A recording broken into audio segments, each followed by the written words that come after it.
আসসালামু আলাইকুম রহমতুল্লাহ। বন্ধুরা, আশা করছি আপনারা সকলেই ভালো আছেন। তো চলে আসলাম আপনাদের জন্য নতুন আরেকটি ভিডিও নিয়ে। আমাদের আজকের ভিডিওটি খুবই ইন্টারেস্টিং হতে যাচ্ছে। তো অবশ্যই ভিডিওটি না টেনে সম্পূর্ণ দেখবেন। আশা করছি ভিডিওটি আপনাদের কাছে অনেক ভালো লাগবে। তো চলুন কথা না বাড়িয়ে আমাদের আজকের ভিডিওটি শুরু করা যাক।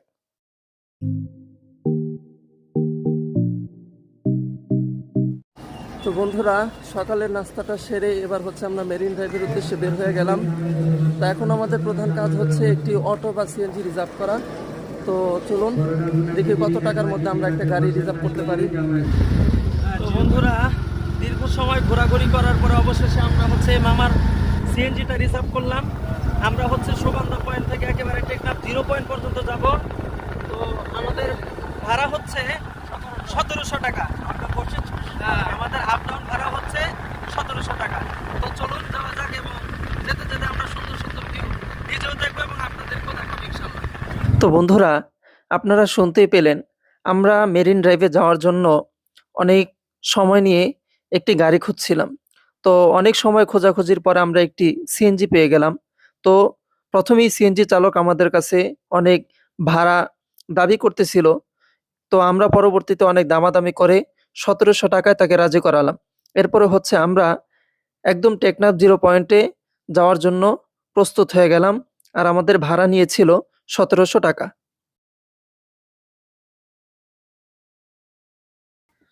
বন্ধুরা, আপনারা যারা কক্সবাজার গিয়ে মেরিন ড্রাইভ রোডটি ভ্রমণ করতে চান, আমি আপনাদেরকে বলবো আপনারা খুব সকালবেলায় ঘুম থেকে উঠে সেখানে যাওয়ার জন্য প্রস্তুতি নেবেন। কেননা মেরিন ড্রাইভ রোডটি এটা দীর্ঘতম একটি রোড, যেখান থেকে ঘুরে আসতে আপনাদের প্রায় সন্ধ্যা হয়ে যাবে। তো আপনি যদি দেরি করে বের হন, তাহলে দেখা যাবে যে আপনাদের ফিরতে অনেক রাত হয়ে গেছে। এজন্য আমি আপনাদেরকে সাজেস্ট করব যে আপনারা সকাল সকালই বের হয়ে যাবেন এবং এরপরে গাড়ি ভাড়া করে আপনারা আপনাদের যাত্রা শুরু করবেন। বন্ধুরা, এটি হচ্ছে রেজু খাল। এখানে চাইলে আপনারা কাইকিং করতে পারেন। কক্সবাজার বাংলাদেশের দক্ষিণ পূর্বাঞ্চলে অবস্থিত। বঙ্গোপসাগরের কোল ঘেঁষে নৈসর্গিক সৌন্দর্যের অধিকারী এই সুন্দর জায়গাটি আমার আপনার সকলের বেশ জনপ্রিয় একটি জায়গা। বিশ্বের সবচেয়ে দীর্ঘতম সমুদ্র সৈকত। আজ ঘুরে দেখব ৮০ কিলোমিটার দীর্ঘতম মেরিন ড্রাইভ সড়ক, যার এক পাশে আছে গভীর সমুদ্র সৈকত, আরেক পাশে দাঁড়িয়ে আছে দানব আকৃতির বড় বড় পাহাড়। প্রকৃতির পূর্ণতার সবই যেন এখানে এসে মিলিত হয়েছে। এছাড়াও এই মেরিন ড্রাইভ দিয়ে যাওয়ার সময় ঘুরে দেখব জানা অজানা বেশ কিছু পর্যটন স্পট। আপনাদেরকে দেখানোর চেষ্টা করব। দৌড়ে দৌড়ে যাচ্ছি লাল কাঁকড়ার জায়গায়। এই যে দেখুন লাল কাঁকড়া। চলো চলো, এই যে দেখতে পাচ্ছেন। তো বন্ধুরা, দেখতে পাচ্ছেন দীর্ঘ সময় দৌড়াদৌড়ি করার পর অনেক কষ্ট করে কাঁকড়াটাকে ধরেছি। তো বন্ধুরা, অনেকক্ষণ চেষ্টা করার পর অবশেষে একটি লাল কাঁকড়া ধরতে পারলাম। অনেক দৌড়াদৌড়ি করতে হয়েছে তাকে ধরার জন্য। বন্ধুরা, দেখতে পাচ্ছেন যে সাগর পাড়ে কত সুন্দর, কত ধরনের, কত ডিজাইনের শামুকগুলো পড়ে আছে। অনেক সুন্দর। কোথায় আমরা এসেছি, আমি আপনাদেরকে বলবো জীবনে একবার হলে কক্সবাজার আসবেন, কমপক্ষে সমুদ্রটা দেখার জন্য। আপনারা দেখুন, হয়তোবা ক্যামেরাতে অতটা সুন্দর বোঝা যাবে না। আপনি যখন 2 চোখ দিয়ে দেখবেন এই সৌন্দর্য, আমি বলতে পারি যে অবশ্যই আপনি আশ্চর্য হয়ে যাবেন। আপনি আল্লাহর শুকরিয়া আদায় করবেন যে আল্লাহ তাআলা কত বিশাল এই সমুদ্রকে বানিয়েছেন এবং এর সৌন্দর্য আল্লাহ তাআলা কত গুণে বাড়িয়ে দিয়েছেন। তো এই জন্য জীবনে একবার হলেও আপনারা কক্সবাজার আসবেন এই সমুদ্র সৈকত দেখার জন্য। মেরিন ড্রাইভ রোডে যাওয়ার সময় শুরুতেই আমাদের সিএনজি ড্রাইভার বলল যে এখানে সুন্দর একটি বিচ রয়েছে এবং এই বিচের মধ্যে আমরা কোনো ধরনের মানুষই দেখতে পেলাম না। তিনি আমাদেরকে বললেন এখানে গেলেই আপনারা লাল কাঁকড়া দেখতে পাবেন। লাল কাঁকড়ার বীজ যদিও আলাদা রয়েছে, তিনি আমাদেরকে বললেন হয়তোবা ফিরতে ফিরতে আপনারা সেই কাঁকড়াগুলো নাও দেখতে পারেন। তো এই জন্য আপনারা এখনই এখানে নেমে যান, দেখবেন এখানে অনেক লাল কাঁকড়া ছড়িয়ে ছিটিয়ে আছে। তো ড্রাইভারের কথা শুনে আমরা সেখানে নামলাম এবং আমরা অনেক লাল কাঁকড়া সেখানে দেখতে পেলাম। বন্ধুরা, মেরিন ড্রাইভ রোডটি এটা এতটা সুন্দর, এখানে প্রকৃতির মিলন মেলা এতটা রয়েছে। আপনারা যখন এখানে যাবেন, আমরা অনেকেই থাকি, কেউ বা সমুদ্র প্রেমিক, কেউ বা পাহাড় প্রেমিক। কিন্তু আপনি যদি কক্সবাজার যান, তাহলে এখানে আপনি ২ ধরনের সৌন্দর্যই পেয়ে যাবেন। এখানে আপনি পেয়ে যাবেন সমুদ্র এবং এর পাশেই পেয়ে যাবেন আপনি বড়, বড় পাহাড়। তো কেমন যেন এখানে আপনি ২ সৌন্দর্য একসাথেই পেয়ে যাচ্ছেন। বন্ধুরা, মেরিন ড্রাইভে যাওয়ার সময় আমরা দেখতে পেলাম যে আমাদের রাস্তার ২ পাশে মাঝিদের মাছ ধরার যে নৌকা, সাম্পান এই সারিবদ্ধভাবে রাস্তার ২ পাশে রেখে দেওয়া রয়েছে। আসলে লাইফে এই ১ম এভাবে সাম্পানগুলোকে দেখে আমাদের অনুভূতিটাই ছিল অন্যরকম। যা আমাদের খুবই ভালো লাগতেছিল। এরকমভাবে আমরা কখনো কাছ থেকে সাম্পান দেখিনি। তার মধ্যে এখানে অনেকগুলো সাম্পান ছিল। তো আপনারাও যদি এখানে যান, আমি আশাবাদী আপনারা অবশ্যই এখানে সাম্পান দেখতে পাবেন। বন্ধুরা, দেখতে পাচ্ছেন দীর্ঘ সময় পথ চলে আমরা এখন 0 পয়েন্টে পৌঁছে গিয়েছি। এটা বাংলাদেশের শেষ সীমানা না? হ্যাঁ, এটা হচ্ছে বাংলাদেশের শেষ সীমানা। এই যে, তো দেখতে পাচ্ছেন এখানকার ভিউটা কত সুন্দর, মাশাআল্লাহ, অনেক সুন্দর ভিউ। টেকনাফ 0 পয়েন্টে আসার পর দেখতে পেলাম যে আমাদের জেলে ভাইয়েরা এখানে মাছ ধরছে। বন্ধুরা, টেকনাফ 0 পয়েন্টে গিয়েই দেখতে পেলাম সমুদ্রে জেলেদের মাছ ধরার দৃশ্য। একটি নৌকা তখনই মাছ ধরে মাত্র তীরে এসে নামলো, আর আমরা তখনই মাছগুলোকে দেখতে পেলাম। আসলে সমুদ্রের মাছগুলো খুবই সুন্দর ছিল এবং জেলেদের মাছ ধরার দৃশ্যগুলো খুব সুন্দর ছিল। চলে আসলাম বাংলাদেশের শেষ সীমান্তে। এখানে এসে দেখলাম জেলেদের জীবনযাপন, তারা কত সুন্দর করে মাছ শিকার করতেছে। ওদিকে মাছ ওঠানো হয়েছে, সেখানে মাছ বিক্রি করা হচ্ছে। আসলে কক্সবাজার যে কতটা সুন্দর ভাই, এটা আপনারা না আসলে বুঝতে পারবেন না। মানে এটা সত্যি কথা, এটা আমি ভাষায় আপনাদেরকে আমি প্রকাশ করতে পারবো না যে আসলে কক্সবাজার কতটা সুন্দর। আল্লাহ তাআলা কত সুন্দর করে এই পৃথিবীকে সাজিয়েছেন, সুবহানাল্লাহ। বন্ধুরা, আপনারা যারা কক্সবাজার সমুদ্র সৈকতে গিয়ে বিশাল বড় আকারের ঢেউ দেখতে চান, আমি আপনাদেরকে বলবো সুগন্ধা বিচ, কলাতলি বিচ কিংবা লাবণী বিচে গিয়ে আপনারা বড় আকারের কোনো ঢেউ দেখতে পাবেন না। যদি সমুদ্রের সবচাইতে বিশাল ঢেউগুলো আপনারা দেখতে চান, তাহলে আপনাদেরকে অবশ্যই টেকনাফ 0 পয়েন্টে যেতে হবে এবং সেখানে গেলে আপনারা দেখতে পাবেন যে আসলে সমুদ্রের ঢেউটা কত বড় হয়ে থাকে। আমরা সেখানে যাওয়ার পর অত্যন্ত আশ্চর্য হয়ে গেলাম যে মাঝিরা এই বিশাল ঢেউয়ের মধ্যেও কিভাবে সমুদ্রের মধ্যে নিজেদের জীবনকে ঝুঁকি রেখে সেখানে মাছগুলো শিকার করতেছে। আসলে এই ঢেউগুলো দেখেই একটা কথায় উচ্চারিত হচ্ছিল যে আল্লাহ রাব্বুল আলামিন এই সমুদ্রকে কত বিশাল করে বানিয়েছেন এবং এই সমুদ্রের মাঝে আল্লাহ তাআলা তার কত কুদরতকে লুকিয়ে রেখেছেন। এই বিষয়গুলো আপনাদেরকে যদি অনুধাবন আপনারা যদি করতে চান, তাহলে অবশ্যই আপনাদেরকে এই সমুদ্র সৈকতের পাড়ে যেতে হবে এবং আল্লাহ তাআলার এই কুদরত দেখতে হবে। বন্ধুরা, 0 পয়েন্টে আসার পর এই যে ছোট ভাই বলতেছে ও নাকি খুব সুন্দর ছবি তুলতে পারে। তোমার নাম কি? ইয়াসিন। ইয়াসিন, তুমি এই ছবি তুলতে পারো, এটা কিভাবে শিখছো? ক্যামেরা নিয়ে। ক্যামেরা নিয়ে? কি আমি আগে ক্যামেরা মারতাম। ক্যামেরা? কি ফোনের ক্যামেরা নাকি এমনি যে camera DSLR? DSLR. DSLR. Int বাজেটের ক্যামেরা। ও, তো তুমি আমার কিছু ছবি তুলে দিতে পারবা? আচ্ছা, তাহলে দেখি কেমন ছবি তুলে দাও। দেখুন মাছ কি পরিমাণে লাফালাফি করতেছে, তো আপনাদেরকে কাছে গিয়ে এখন দেখানোর চেষ্টা করব। এই মুহূর্তটা কিন্তু আপনারা অবশ্যই মিস করবেন না। দেখুন, মাশাআল্লাহ।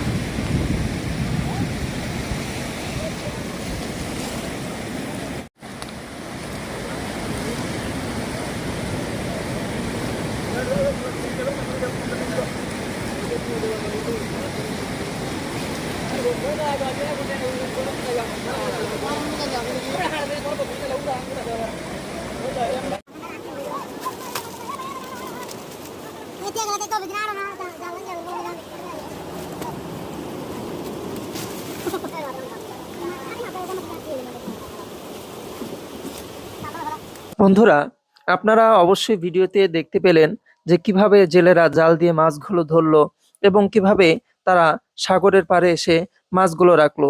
এবং আমরা দেখতে পেলাম ছোট ছোট কিছু বাচ্চারা জেলিফিশের মধ্যে কিছু মাছ ঢুকে গিয়েছিল, তো সেই মাছগুলো নেওয়ার জন্য তারা খুব কাড়াকাড়ি করতেছিল। আর তাদের এই দৃশ্যগুলো খুবই মনোমুগ্ধকর ছিল। বন্ধুরা, দীর্ঘ সময় রোদে ঘোরাঘুরি করার পর অনেকটা পিপাসার্ত হয়ে গিয়েছিলাম। এজন্য নিজের পিপাসাকে নিবারণ করার জন্য চলে গেলাম শরবতের দোকানে। এখানে বিভিন্ন ফলের জুস ছিল এবং শরবতের আইটেমও ছিল। তো আমরা সেখানে আমাদের পিপাসা নিবারণের জন্য চলে গেলাম।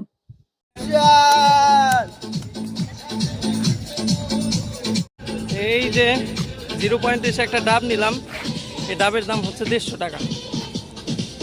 আসলে এই রোদের মধ্যে এরকম একটা ডাবের পানির খুবই প্রয়োজন ছিল, তো এখন খাই। বন্ধুরা, আমরা যখন মেরিন ড্রাইভের উদ্দেশ্যে রওনা হয়ে যাই, তো আমাদের সিএনজি ড্রাইভার বলেছিল যাওয়ার সময় আমরা কোনো বিচে নামবো না, বরং আমরা যখন ফিরে আসব, তো ফিরে আসার সময় প্রত্যেকটা বিচ আমরা ঘুরে ঘুরে দেখব। তো এখন টেকনাফ ঘুরে দেখার পর এখন হচ্ছে আমরা আবার আমাদের গন্তব্যের দিকে রওনা দেব। সুগন্ধা বিচে গিয়ে আমরা আমাদের যাত্রা শেষ করব। তো ফেরার পথে এখন হচ্ছে আমি আপনাদেরকে প্রত্যেকটা বিচ ঘুরে ঘুরে দেখাবো। আপনারা এই মেরিন ড্রাইভে যাওয়ার সময় কোন কোন বিচে ঘুরতে পারেন, কোথায় আপনাদের সময়টা কাটাতে পারেন, সেই বিষয়গুলো এখন আমি আপনাদেরকে ভিডিওতে তুলে ধরবো। রাস্তার দুপাশে এই সারি সারি সাম্পানগুলো এখানকার সৌন্দর্যকে আরো বাড়িয়ে তুলেছে। দেখুন কত সুন্দর লাগছে।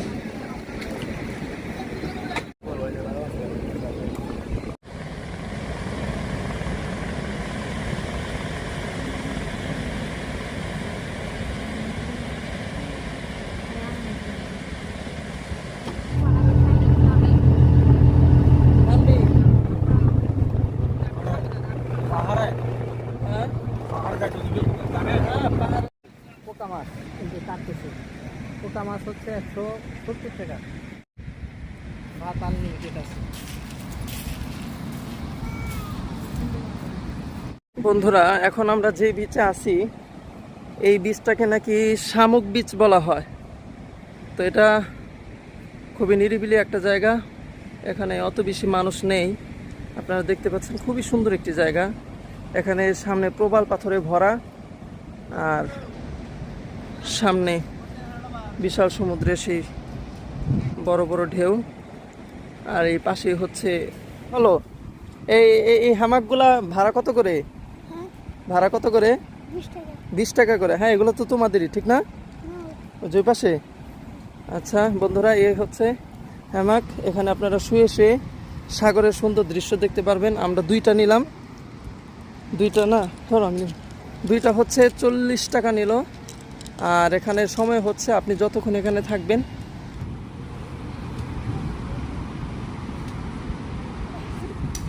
বন্ধুরা, যখন চলতে চলতে ক্লান্ত হয়ে যাবেন তখন আমার মতো এরকম একটা 20 টাকা দিয়ে হ্যামাক ভাড়া নিয়ে নেবেন। এরপর এখানে শুয়ে শুয়ে রিল্যাক্স করবেন। এখানে শোয়ার যে কি এক শান্তি, এটা আসলে আমি বুঝতেছি, আপনি বুঝবেন না। যদি আপনি বুঝতে চান তাহলে অবশ্যই আপনাকে এভাবে আমাকে হেলান দিয়ে শুতে হবে। দোয়া করি যেন আল্লাহ তাআলা আপনাদেরকে এখানে আসার তৌফিক দান করে। এই জন্য এক স্বর্গীয় শান্তি গাইস। এখানে আসবেন, রিল্যাক্স করবেন। ওয়াও, মাশাআল্লাহ, খুব ভালো লাগছে আমার।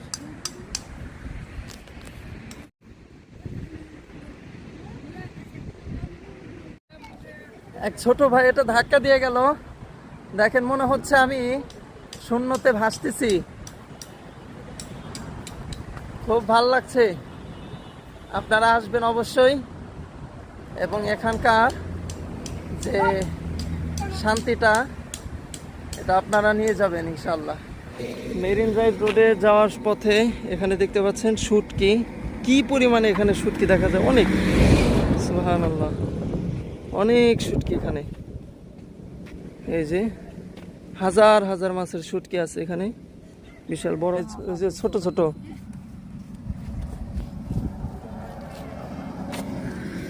দেখেন এখানে হচ্ছে শুটকি পল্লী। আপনারা চাইলে এখান থেকে শুটকি কিনে নিয়ে যেতে পারবেন।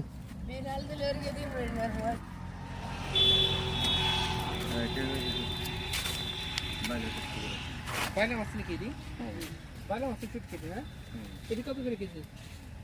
এগুলো 600 টাকা। কমে রাখেন একটু। হ্যাঁ, রাখা যাবে। কি বলুন, এখন হচ্ছে আমরা পাটুয়ারটেক বিচে আসলাম। তো এখন এই বিচটা আমি আপনাদেরকে ঘুরে দেখাবো। তো চলুন ঘুরে দেখা যাক। তো গাইস, এখন হচ্ছে আমি আপনাদেরকে সম্পূর্ণ পাটুয়ারটেকটি ভিডিওর মাধ্যমে দেখাবো। আপনারা দেখতে পাচ্ছেন ওই যে বিশাল এক পাহাড়, আর এদিকে হচ্ছে আপনার সি বেড আছে। আপনারা চাইলে এখানে শুয়ে শুয়ে সামনে সমুদ্রের ভিউ দেখতে পারবেন, এবং এখানে আপনার হচ্ছে বাইক রাইডও দিতে পারবেন। আর এই হচ্ছে সামনে সমুদ্র, দেখতে পাচ্ছেন বিশাল সমুদ্র। আমরা যখন এই দিক দিয়ে সকালবেলা গিয়েছিলাম তখন কিন্তু এই দিকটাতে প্রচুর পানি ছিল, এই পাথরগুলো কিন্তু দেখা যায় না, কিন্তু ফেরার পথে আমরা দেখতে পাচ্ছি এখানে অনেক পাথর, মানে পানিটা অনেক দূরে নেমে গেছে। বন্ধুরা, এই হচ্ছে সেই পাটুয়ারটেক বিচ, যেই বিচকে অনেকে বলে সেন্ট মার্টিন, অর্থাৎ এটা হচ্ছে অনেকটা দেখতে সেন্ট মার্টিনের মতোই। কেননা আপনি যখন সেন্ট মার্টিন যাবেন তখন সেখানেও কিন্তু এরকম প্রবাল পাথরে ছড়িয়ে থাকতে দেখবেন। তো এখানেও ঠিক বিচটা ওই রকমই, মানে বিচটা আসলেই আমি দূর থেকে ভেবেছিলাম হয়তো এতটা সুন্দর হবে না, কিন্তু যখন কাছে আসলাম তখন এর সৌন্দর্য দেখে আমি আসলেই মুগ্ধ হয়ে গেলাম। তো এখন আমি আপনাদেরকে কিছু সিনেমাটিক ভিডিওর মাধ্যমে দেখাবো।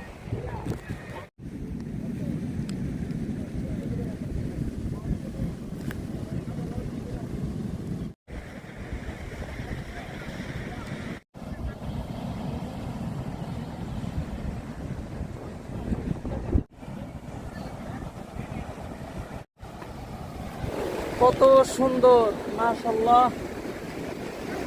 একদিকে বিশাল সমুদ্রের বড় বড় ঢেউ, আবার আরেকদিকে হচ্ছে ওই যে বিশাল পাহাড়, কত সুন্দর, সুবহানাল্লাহ। তো বন্ধুরা, এরপরে হচ্ছে আমরা আমাদের দুপুরে লাঞ্চ সারার জন্য চলে গেলাম রেস্টুরেন্টে, কিন্তু এখানেই আমরা বড় একটি সিন্ডিকেটের সম্মুখীন হয়েছিলাম। আমাদের সিএনজি ড্রাইভার আমাদের সাথে বড় ধরনের একটি প্রতারণা করেছে। বন্ধুরা, পাটুয়ারটেক বিচ ঘুরে আমরা চলে গেলাম ইনানি বিচের দিকে, কিন্তু সেখানে দেখার মতো কোনো স্পট আমরা পেয়েছিলাম না, বা সেখানে দেখার মতো কোনো কিছু ছিল না। এজন্য আমরা সেখান থেকে আবার চলে গেলাম আমাদের প্রিয় একটি বিচ, খুবই জনপ্রিয় লাল কাঁকড়ার বিচ এটাকে বলা হয়। আবার এই বিচটির নাম অনেকেই ফানফেস্টও বলে থাকে। এখন আমরা হচ্ছে আছি ফানফেস্ট বিচের নাম, সুন্দর একটি কাঠের ব্রিজ।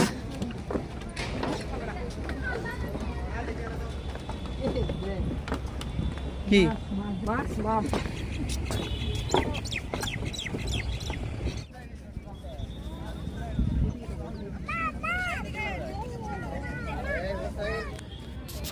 তো বন্ধুরা, অবশেষে আমরা হচ্ছে সম্ভবত এই বীজটাকে লাল কাঁকড়ার বীজ বলা হয়, তবে ওখানে লেখা ছিল ফানফেস্ট বিচ।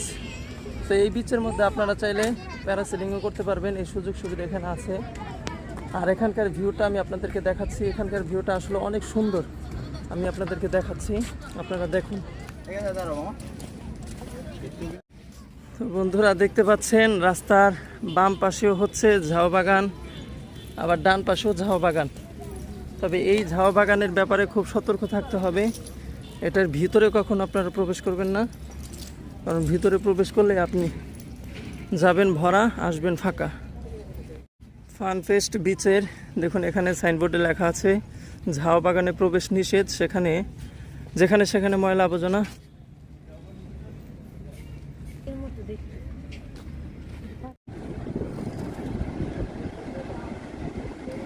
বন্ধুরা, লাল কাঁকড়ার বীজ ঘুরে এবার হচ্ছে আমরা হিমছড়ি আসলাম। তো এখন আপনাদেরকে হিমছড়ির সুন্দর সুন্দর দৃশ্যগুলো দেখাবো। তো চলুন যাওয়া যাক। হিমছড়িতে প্রবেশের জন্য আপনাদের অবশ্যই টিকিট ক্রয় করতে হবে। এখানকার টিকিটের মূল্য হচ্ছে 35 টাকা করে, আগে 30 টাকা ছিল, এখন 35 টাকা করে হয়েছে। তো আমরা সকলেই প্রতিজন 35 টাকা করে টিকিট ক্রয় করে নিলাম এবং ঝর্ণা দেখার জন্য ভেতরে প্রবেশ করলাম। তো গিয়ে দেখি সুন্দর একটি ঝর্ণা, তবে আমার কাছে এই ঝর্ণাটি আর্টিফিশিয়াল মনে হচ্ছে কেমন যেন ওপরে একটি পাম্প লাগিয়ে দেওয়া হয়েছে এবং সেটার মাধ্যমে পানি ছাড়া হচ্ছে। বন্ধুরা, আমাদের ঝর্ণা দেখা শেষ। এখন হচ্ছে আমরা পাহাড়ের দিকে যাব এবং পাহাড়ের উপর থেকে সমুদ্রের ভিউটা নিজে দেবো এবং আপনাদেরকে দেখাবো। বন্ধুরা, এ হচ্ছে পাহাড়ে ওঠার সিঁড়ি, তবে এটা ছাড়াও নাকি আরেকটি রাস্তা আছে। আপনারা যারা একটু পাহাড়ে ওঠার মানে অ্যাডভেঞ্চার যে ফিল সেটা যদি নিতে চান তাহলে হচ্ছে আপনাদেরকে ওই দ্বিতীয় রাস্তা দিয়ে যেতে হবে।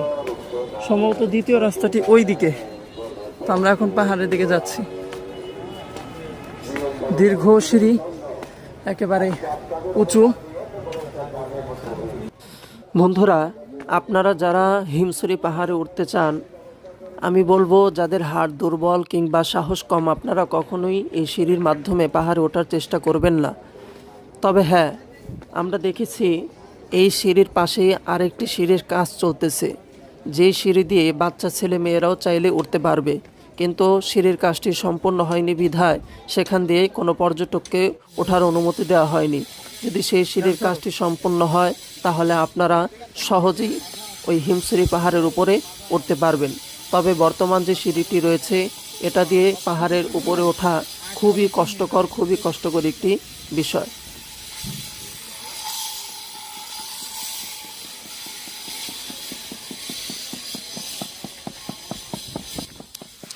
বন্ধুরা, দীর্ঘ সময় এভাবে সিঁড়ি বেয়ে ওঠার পর যখন সামনে এরকম সুন্দর একটা ভিউ পয়েন্ট দেখলাম, তখন সত্যি পিছনের সমস্ত কষ্টগুলো ভুলে গেলাম। মনে হচ্ছিল যে এমন সুন্দর ভিউ দেখার জন্য আরও কষ্ট করতে রাজি আছি। আসলে পাহাড়ের উপরে ওঠার পর এখানকার ভিউটা খুবই সুন্দর, খুবই রোমাঞ্চকর।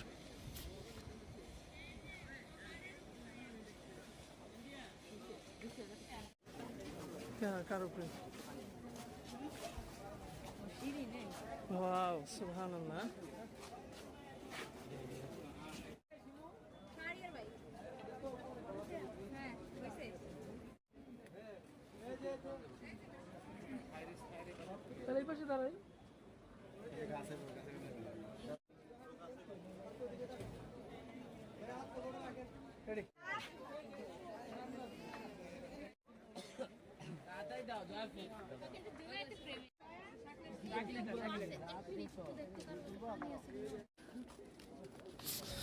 বন্ধুরা, অবশেষে ঝর্ণা এবং হিমছড়ি পাহাড় দেখার পরে এবার হচ্ছে আমরা নেমে যাচ্ছি।